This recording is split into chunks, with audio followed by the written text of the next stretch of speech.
Hey guys, it's Kristen with HK Wax Center. For this video, I'm going to go over how to build up wax on your stick. Now, before I jump into that, real quick, if any of y'all have any questions, comments, concerns, any other videos you want me to make, let me know. Comment down below. I always love helping you guys. And additionally, if any of y'all are on Facebook and you are either a licensed esthetician or cosmetologist or currently enrolled in SD or cosmetology school, feel free to join the group Wax Club. It is for professionals only, or if you're enrolled in aesthetics or cosmetology school, but it's a really great group of people that are very willing to help. So I recommend Wax Club. Now let's jump into it. Okay, so how to build up wax on your stick.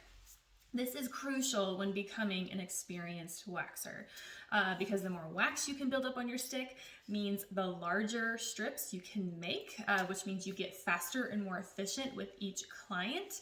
The more faster and efficient you get with each client, the more money you make because you can get clients in and out the door quicker. And additionally, your client will like you more because you are going to be putting them in pain for a shorter period of time.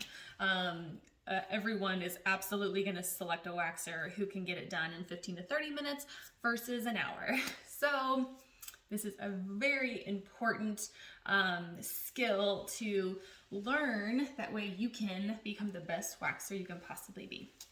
Okay, so the most important rule with building up wax on your stick is getting the right consistency of the wax itself. Now, I always have people asking me, okay, well then what's the best temperature for hard wax? Temperature doesn't mean anything. You do not want to focus on temperature because it's going to be different based on so many different factors. For everyone, it's going to be different. For example, what temperature is inside of your salon, inside your room? What temperature is outside?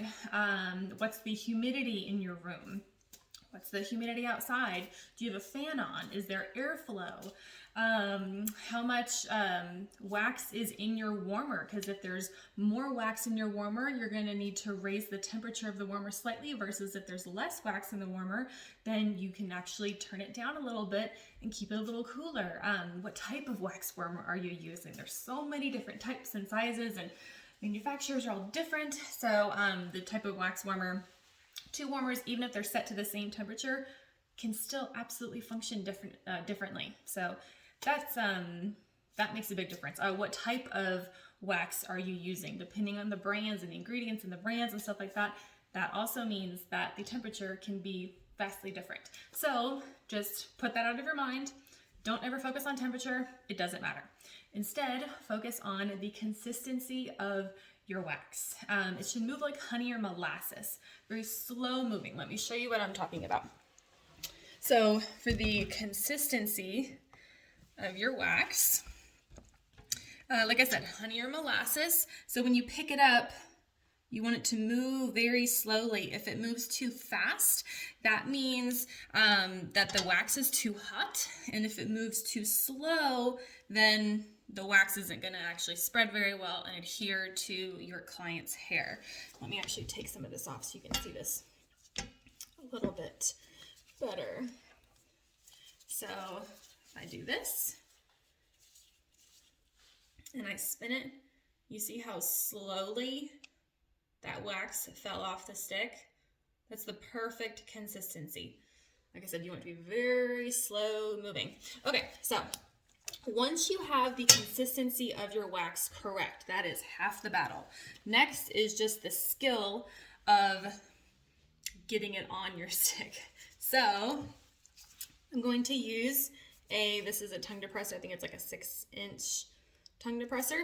This is what I use for my body services, as well as like sideburns, neck, stuff like that, chins. I'll use these two instead of the smaller popsicle stick ones.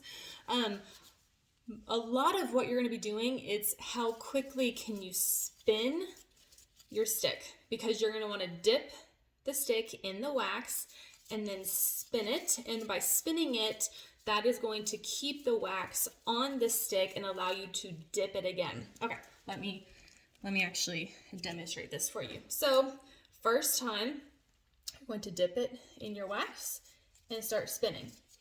Think of it like you're eating spaghetti and you're spinning the spaghetti on your stick. You don't want it to fall off, so just keep on spinning.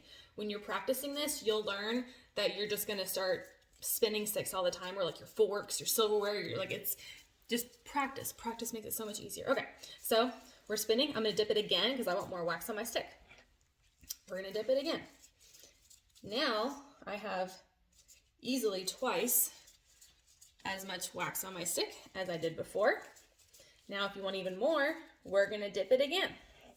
You can continue this until you have the desired amount of wax on your stick. Like, again, I can just keep going. But like I said, the more wax you get on your stick, the longer or the bigger strips you can make, the more efficient you're going to be, and your customer's going to love you for it.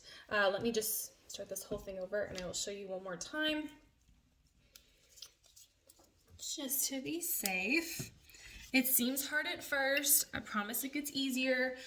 It's really just practicing and sticking with it. And if you do that, you're gonna get it. So don't anybody fret. Okay, so I have a stick that has a tiny amount of wax residue on it. Again, I'm going to dip it the first time. Think of it like you're scooping ice cream. Pull it out, you immediately start spinning it. Let's do it again. As soon as I'm pulling it from the warmer, I'm spinning. Never stop spinning, especially once you actually take this and you move over to your client, because as soon as you start moving, if you stop spinning, that means wax can fall off the stick and hit something that you don't want it to hit. Let's do it again. We're starting to get a lot of wax on the stick. One more time. Now, something like this, I can easily take this from like the top of the thigh all the way down to the ankle. So something like that is a huge reason why you want to get good at building up wax on your stick, because instead of, let me fix this here. Instead of taking a strip, like taking one of these and splitting the leg into upper knee and lower leg, once you start becoming really good in your skill, you can start the strip at the top of the knee and then go all the way down to the ankle. Or again, when you're really good, you can start at the thigh and go all the way down. So the faster you are, the more efficient you can be. Or even like an arm, for example. Normally when I do arms, I'll break it into the lower half and the upper half. But sometimes, depending on their hair growth, you can actually do the whole thing all at once. Again, I only recommend this if you've been doing it for a while, but practice, practice, practice. You will absolutely get it. This is one of those things that I just would do all the time when I was starting out, and I started getting my time quicker. So I promise you can do it. Just keep practicing.